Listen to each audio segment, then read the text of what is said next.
Hello everybody and welcome to another episode of Lean Business Agility. Today from Paris, and with me is Mike Burrows. Hi Klaus, always good to talk to you.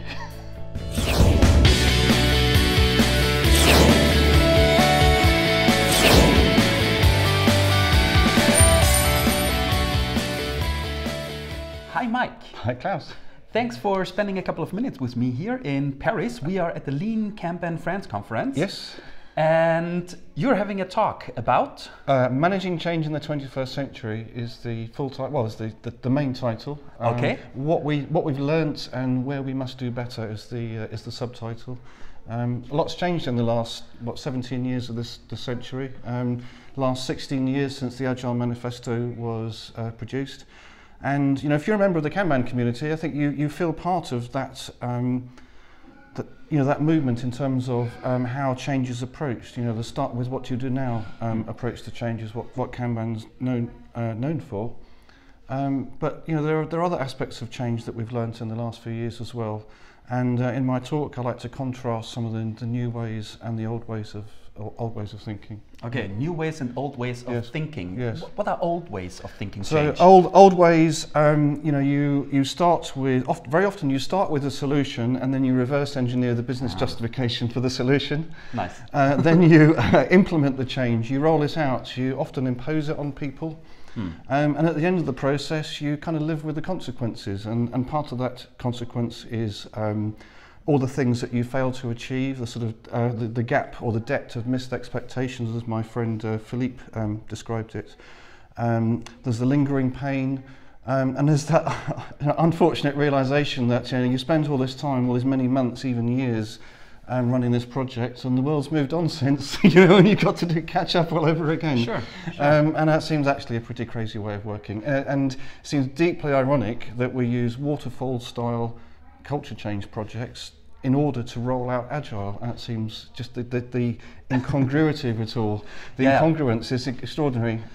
Really, that's something that I see so often. So we want to become Agile as an organization. Yes. The first thing we are going Let's to have do a project. is, let's set up a project. Let's define some milestones. Yes. Then let's roll it out. Exactly. And it seems extraordinary that we go about this way, but it's unfortunately is what people have been trained. People have been taught that doing projects is like doing it properly.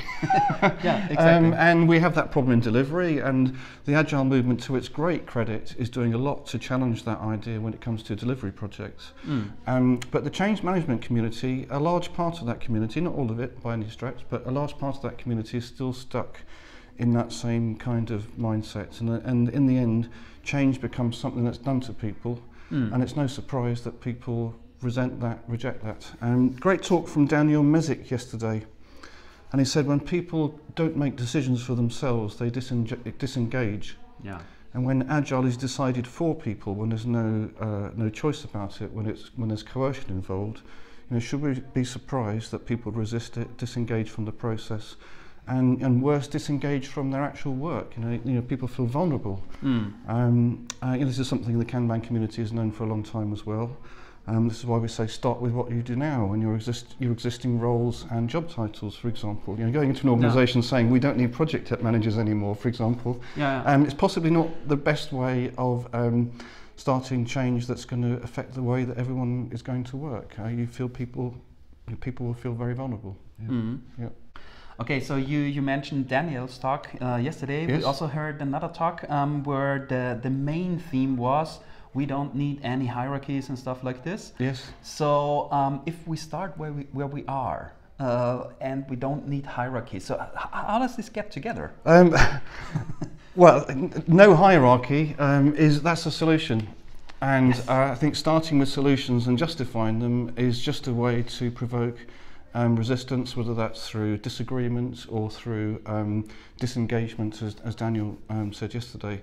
And I think the right place to start is with needs and outcomes.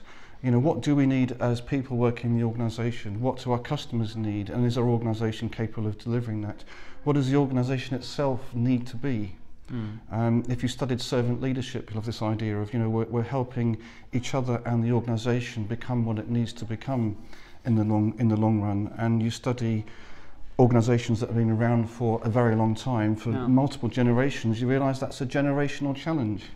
You know, and lean is a generational challenge, or at least Toyota was a multi-generation challenge, you know, 70 years to get to where it is now. You start with what's needed, but don't jump too quickly to solutions. If you want to engage people in the decision-making process, the most powerful tool I have found is getting agreement on the outcomes we want to achieve. And what I've been doing with Agenda Shift is developing various tools to help people in organizations agree what kind of outcomes they want to achieve. Yeah. And that's so powerful. When you've got agreement on outcomes, then the rest is just detail.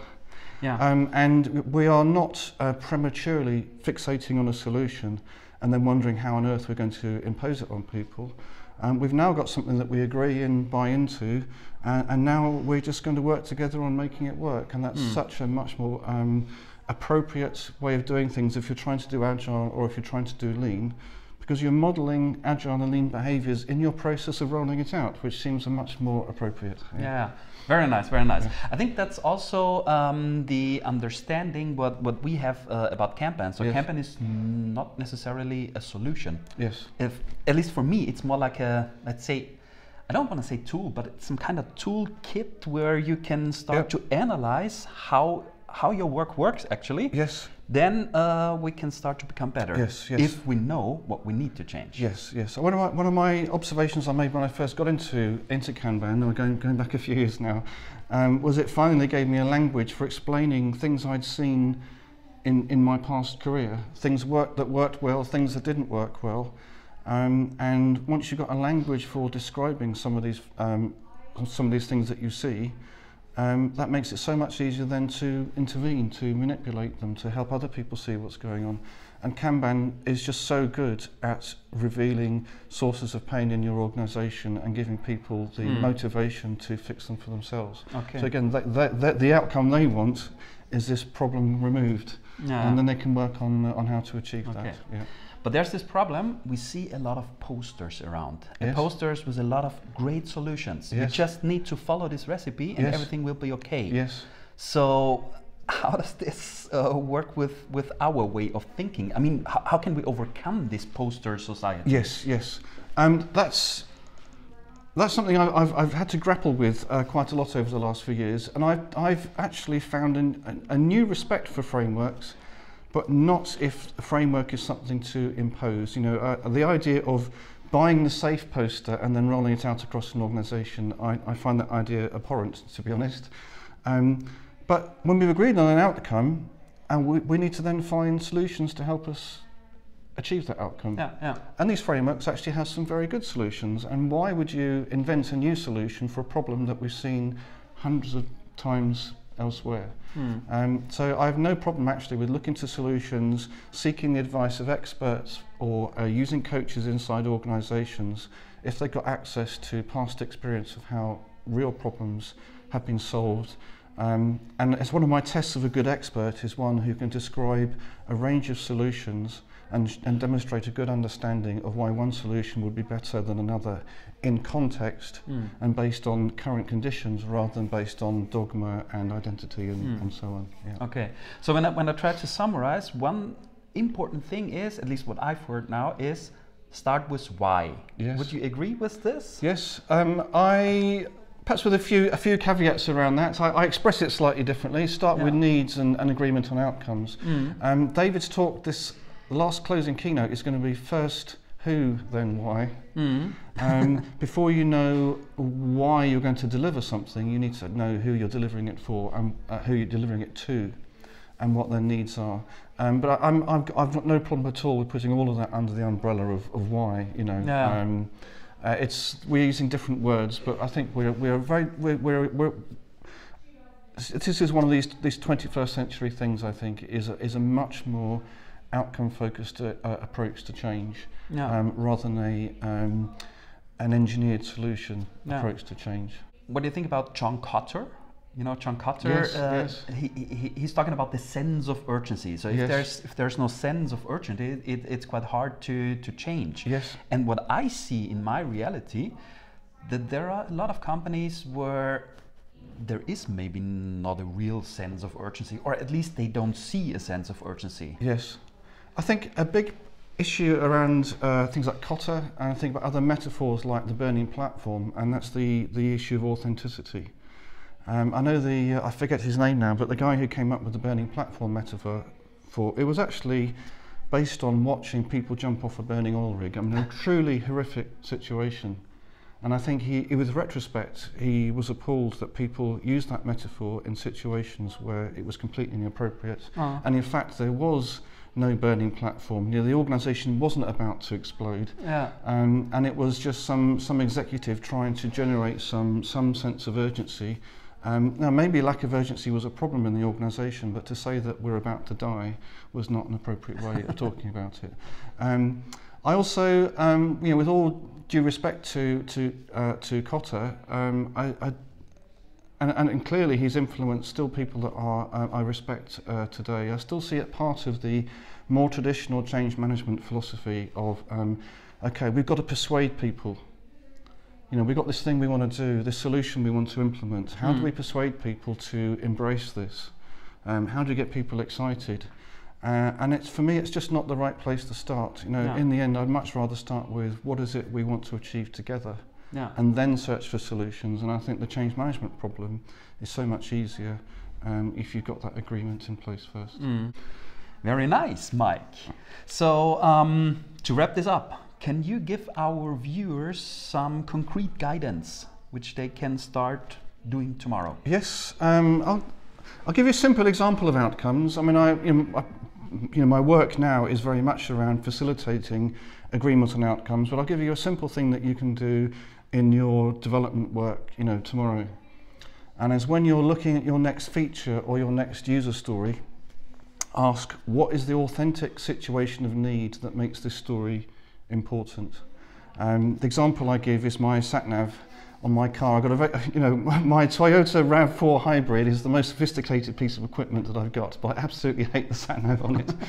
If I want a list of directions, I have to press 4 different things on the screen, one of which is the settings menu. Makes no sense at all. The designers of that sat-nav didn't understand my authentic situation of need, is that when I leave the motorway at 70 miles an hour, I want to know what the next turning is going to be after the exit. Very simple requirement. So they didn't think hard enough about when people are going to use this feature. And that's something we need to apply to all our features. If our features aren't meeting needs, then we're going to be delivering mediocre systems. And as a big delusion of our industry is that we think that when we deliver requirements, we are going to meet needs. When we solve problems, we're going to achieve meaningful outcomes. We actually need to start with the outcomes and work backwards. But if you can identify an authentic situation of need around your features, and you can even identify real people with those real needs and understand the level of pain involved or the level of need involved, you will build better systems. Cool. Thank you very much, Mike. Right, always my pleasure. Perfect. So we are in Paris. Yes. It's not noon, so we can't start drink wine now, right? We need to wait some more hours. Okay. Okay. Thank you very much, guys, and cheers. Good to see you. Thank you.